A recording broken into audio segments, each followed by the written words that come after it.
ಪರಮ ಸುಖವ ತೋರಿದ ಗುರುವೇ ಭಕ್ತ ಎಂದೆನಿಸಿದ ಗುರುವೇ ಚನ್ನಮಲ್ಲಿಕಾರ್ಜುನ ಕೈವಶಕ್ಕೆ ಪಟ್ಟ ಗುರುವೇ ಶರಣು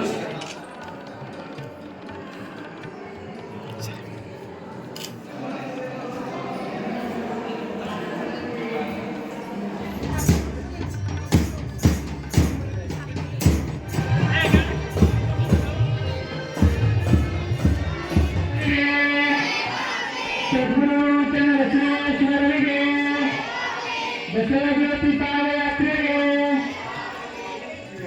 ಕೋಡಗನಂತೆ ನೇಣತುದಿಯ ಗೊಂಬೆಯಂತೆ ಕೋಲ ತುದಿಯ ಅದು ವ್ಯಕ್ತಿತ್ವ ಇರ್ಬೋದು, ಸಮಾಜ ಇರ್ಬೋದು, ನಾಡಿರ್ಬೋದು, ಎಲ್ಲ ರಂಗದಲ್ಲಿ. ಯಾಕಂದ್ರೆ ಗುರು ಸಿಗುವುದೇ ದುರ್ಲಾಭ. ಸಿಕ್ಕರೆ ಎಷ್ಟು ಲಾಭ ಅನ್ನಲಿಕ್ಕೆ ಅದು ಆಲ್ಕಿ ಇಡೀ ಈ ಕರ್ನಾಟಕದ ಎಲ್ಲರಿಗೆ ಅದು ಚನ್ನಬಸವ ಪಟ್ಟದೇವ್ರು ಸಿಕ್ಕಿದ್ದು.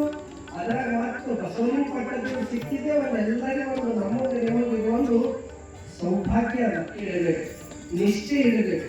ಎಂಥ ಪ್ರಸಂಗ ಬಂದರೂ ಒಂದೊಂದ್ಸತಿ ಕಷ್ಟಗಳು ಬರ್ತಾವ, ಒಂದೊಂದ್ಸತಿ ಸುಖ ಬರ್ತದ, ಏನೋ ಬರ್ತದ. ಆದ್ರೆ ಗುರುವಿನಾಗ ಯಾರ ಅಪಾರ ನಿಷ್ಠೆ ನಂಬಿಕೆ ಇರ್ತಾರಲ್ಲ, ಅದು ತಾನೇ ಅದು ಎಲ್ಲ ರೀತಿಯ ಸಮೃದ್ಧಿ ಆಗ್ತದಕ್ಕೆ ಆಲ್ಕಿ ಮಠನೇ ಒಂದು ಉದಾಹರಣೆ. ಚನ್ನಬಸವ ಪಟ್ಟದೇವರಿಗೆ ಅಪ್ಪೋದನ್ನ ಹೇಳುವುದಿಲ್ಲ. ಆ ಕಾರ್ಯಕ್ರಮದಲ್ಲಿ ಗುರುಗಳ ದರ್ಶನ, ಪ್ರಸಾದ, ಆಶೀರ್ವಚನ ಅವೆಲ್ಲರೂ ಕೇಳಬೇಕು. 3 ದಿನ ಎಲ್ಲ ಬಾಲ್ಕಿ ಸುತ್ತಮುತ್ತ ಊರುಗಳು ವಿದ್ಯಾರ್ಥಿಗಳು ಇದೆಲ್ಲ ಬಂದು ನೋಡ್ತಾರೆ.